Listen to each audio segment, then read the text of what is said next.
Welcome to our Samvat special. Our guest today is Neelkanth Mishra, Managing Director, Co-Head Asia Pacific Strategy and India Equity Strategist for Credit Suisse.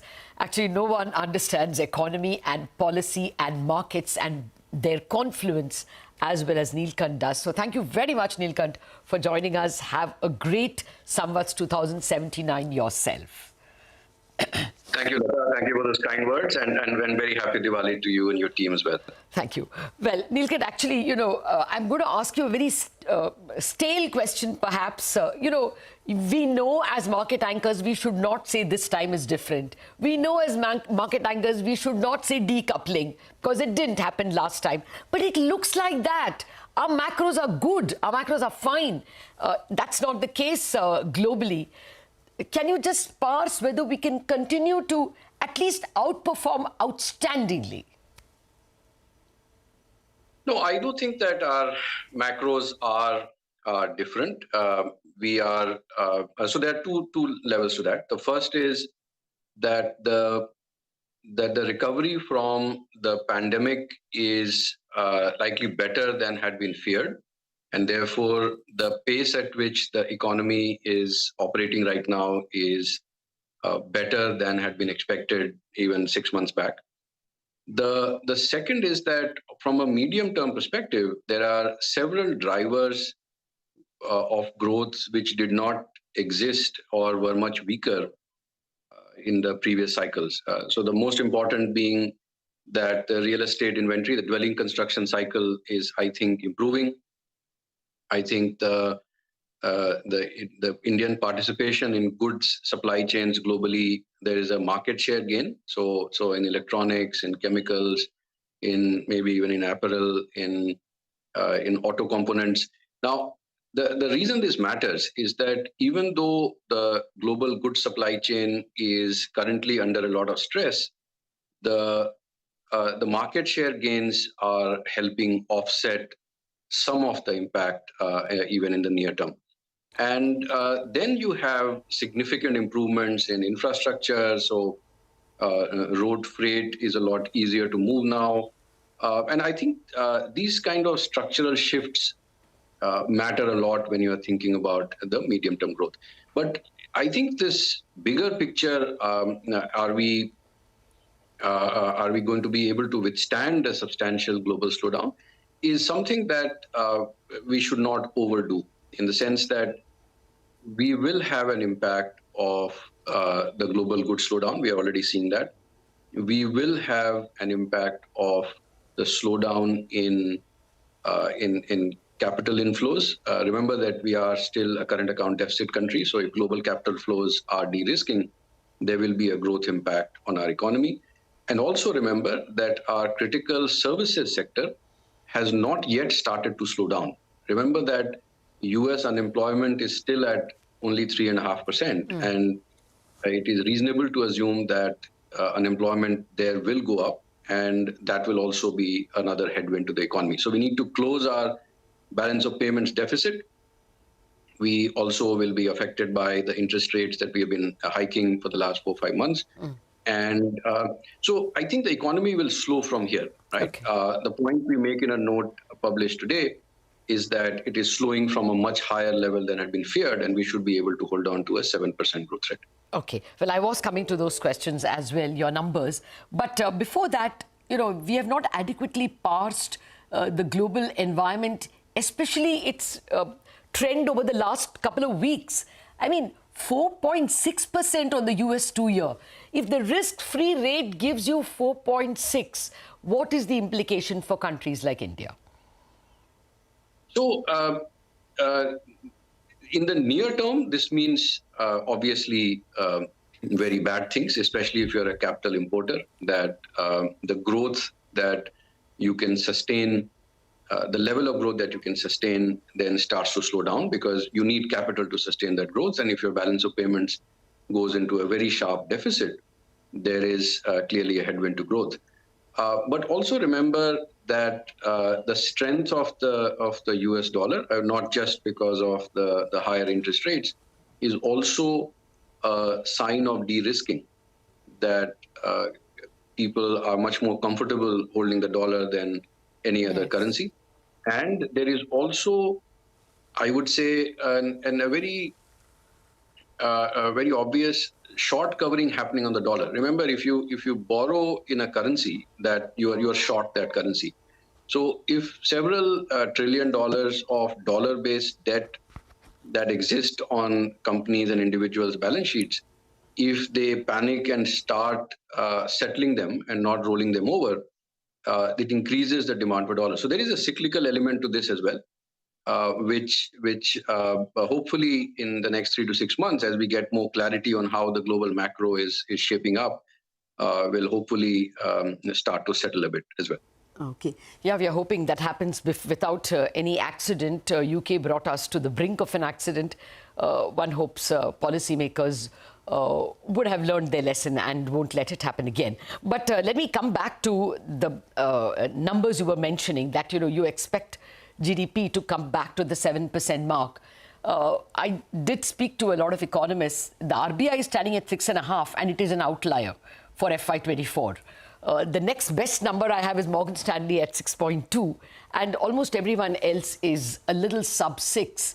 What gives you the confidence? Are you confident of 7 as early as FY24? No, I meant 7 after the slowdown. Medium we haven't slowed yet. But in my assessment, our current growth rate is closer to 9, and I think if we slow, we'll slow from 9 to possibly 7. I'll tell you what is happening, right?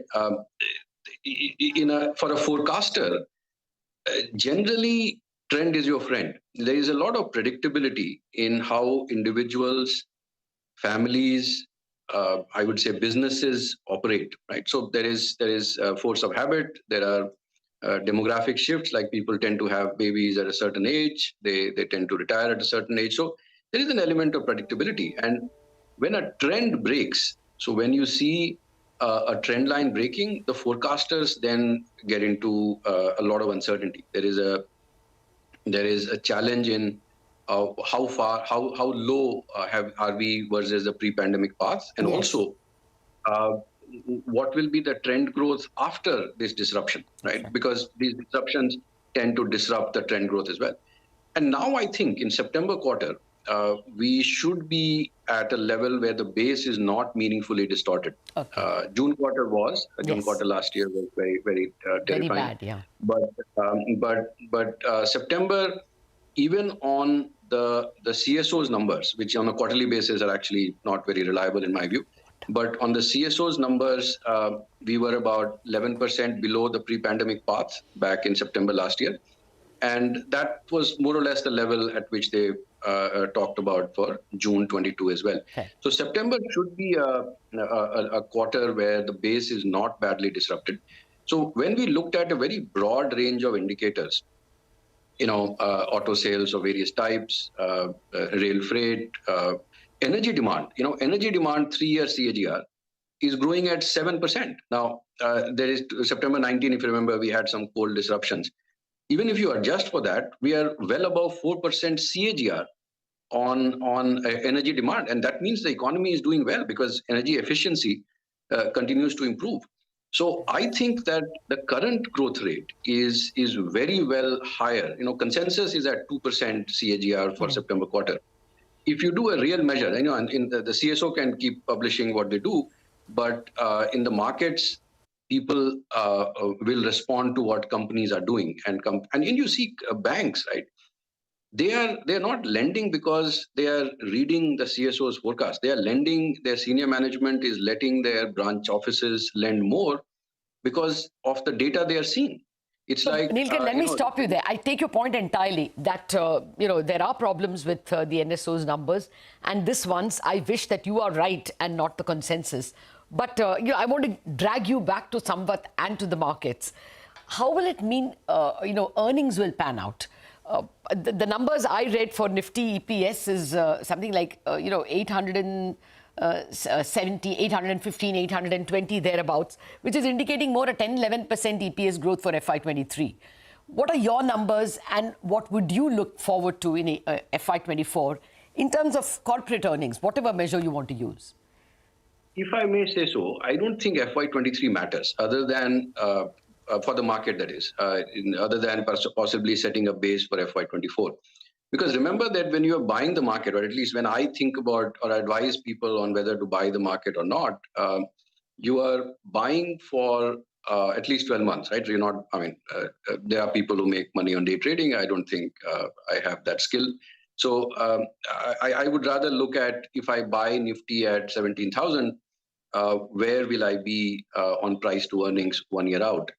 And I think that the 1 year out price to earnings is very likely to be sub 17. So as we think about 12-month forward earnings in September, October next year, we'll have half a year of FY24, half a year of FY25. I know it looks really far out and almost unforecastable, but you know what? That is what will drive the market. I mean, how FY24 and 25 earnings move, and I think that the 12-month forward, as we are sitting in September, October next year, will be upwards of 1,000, and therefore, I think that and there is a fair degree of resilience there. So if you see the very early season, early result season right now, but bank earnings are going up. Absolutely. And remember that the incremental EPS financials matter a lot. Yeah, absolutely. Neelkanth, since I'm running out of time and I want to get this question in, isn't it time then to buy PSU banks? Would the alpha lie there?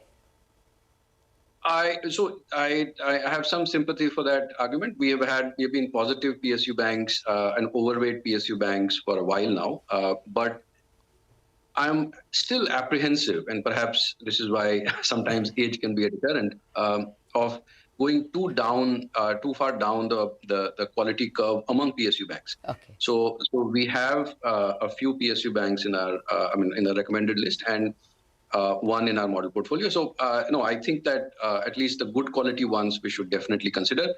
The ones who are outside the, say, top 2-3 in terms of return on assets and past track record, I would still be a bit cautious on, though, but I can see why some people would find them interesting. Okay. Thank you very much for those views. Neelkanth, out of time. Time is never enough when I'm speaking with you.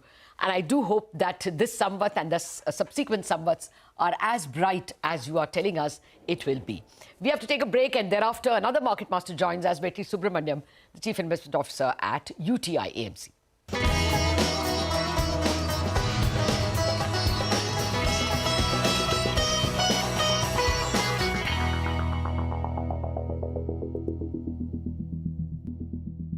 Welcome back to our Samvat special Market Masters. I have now with me Vetri Subramaniam, the Chief Investment Officer at UTI Asset Management Company.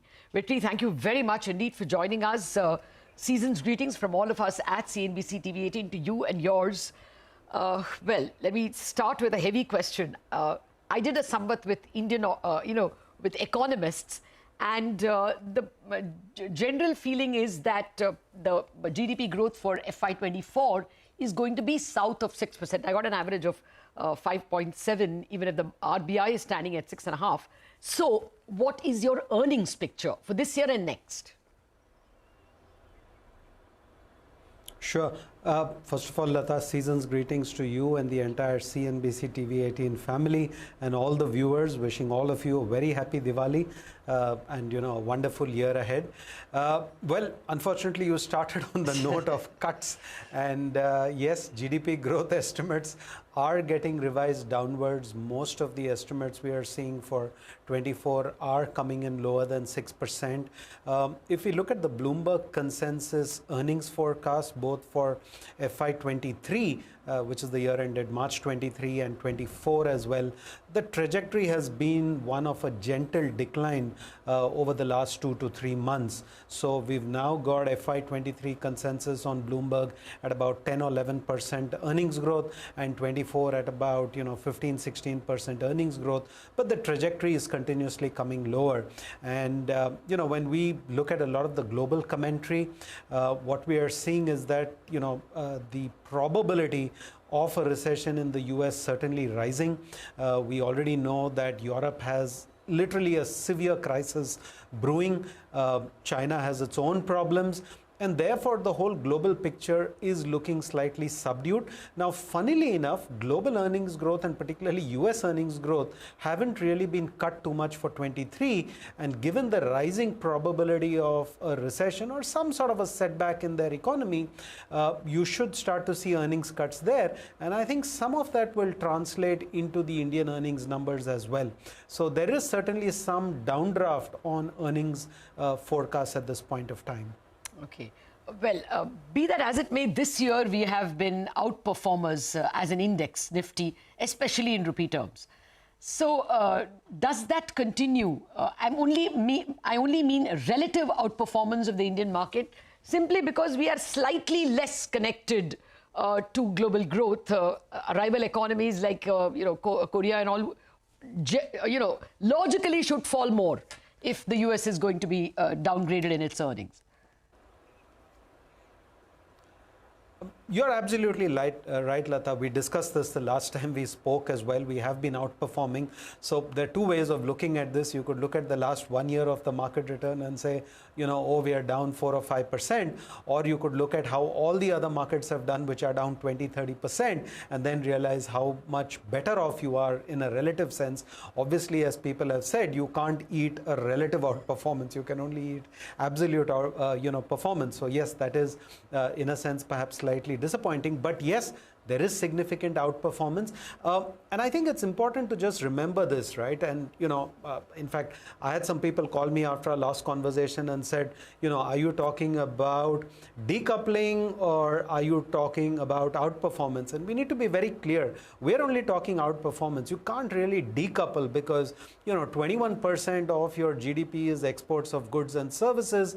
That's going to be the area which will first get hit if global growth slows down, but there will be second level effect on other sectors and third level effects, right? If IT salaries have gone up tremendously over the last 1 year, it's obviously created a bit of a spending boom in various areas. You could argue that if the IT sector salaries start to cool off, it will show up at some level in the demand for real estate in Bangalore or cars in Bangalore. I'm just simplifying the picture. So there will be first order impacts, there'll be second order impacts, and there will be downstream impacts. So we should expect that there will be some of that. Now, why are we outperforming? I think again, it's interesting. You mentioned the word local currency.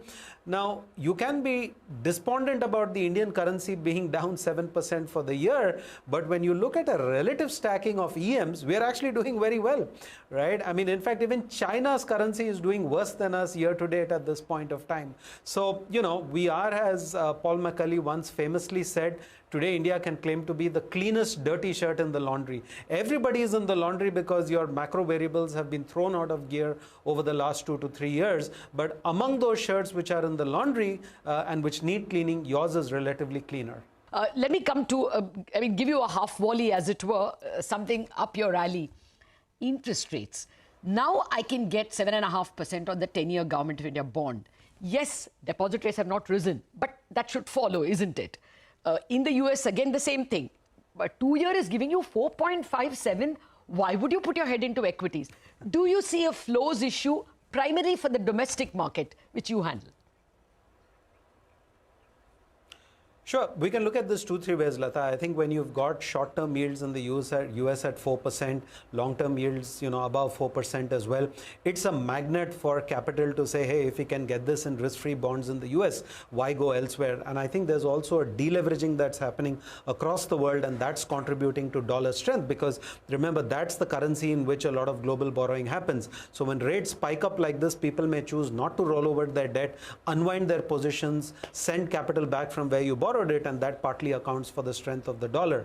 Now, in India, it's very interesting. When I talk to my fixed income team, we know that we can create portfolios in reasonably, let's say a government PSU type portfolio with a 3.5-year sort of, Macaulay duration, which you could have portfolio yields in the range of, 7.20, 7.5%. And therefore, when we run any model to look at equity market valuation relative to bond valuation, actually, increasingly there is pressure simply because the bond valuations are starting to look more favorable relating to equity at this point of time. However, when I talk to retail investors, they're not looking at the kind of portfolio that we can create at 720, 750. They're looking at what they're getting on the 1-year fixed deposit. And if you look at leading banks in India, the fixed deposit rates are just a shade above 5%. Even if you go to a 3-year deposit with most large Indian banks, they're at maybe 570, 580. Whereas in the bond market, you could actually create a portfolio with a 7.5% yield today with reasonably good credit characteristics. So to my mind, as of now, in our models, bonds are starting to look quite attractive. But I think in retail sentiment, they haven't seen it because the FD rates have not moved up. Liquidity is very tight. As you know, CD issuance has gone through the roof over the last 1 year. So what banks are doing, they are preferring to raise rates in the certificate of deposit market rather than raise the FD rate. Exactly. And when you start to see the FD rates go up is when I think retail will also start having to ask that question that, what's the attractiveness of that FD rate to me? And I think once it goes north of 7.5% on 1 year, 3-year range, that will start to create a little bit of pressure on money flows choosing to go over there. Time permitting, I will come back to this. Our viewers are going to beat me if I don't ask you sectors first. Banks were such a favorite this year. Is it still going to be economy facing? What sectors would you prefer now? Sure. So I think, Lata, long time back when we spoke a year ago, we spoke a lot about the auto sector where we said, look, everything that's gone wrong for them has gone wrong. They have a supply problem. They had a demand problem for 3 years. But how many sectors in India do you know where volume is significantly running below peak volumes of 2018? We've clearly seen a sharp V come through over there. We've seen the auto sector do well. We still think there is room to go on that, though the valuation comfort is not as high as it used to be a year ago. Banks, and particularly I would say, the consolidated set of maybe 5 to 8 large lending institutions in India, that's an area we still like because we think, India's structural credit growth story still looks very strong, and there's a significant degree of market share gains that these, top 6, 7 institutions are making. So we still like that area as well. And I'd say one area which is more sort of contrarian, bad news, ignored, is the pharmaceutical and healthcare sector. Honestly, that was something we liked even a year ago. It hasn't done anything, but from a contrarian point of view, therefore, that's an area that we still think looks reasonably attractive, and we'd like to position over there for the future.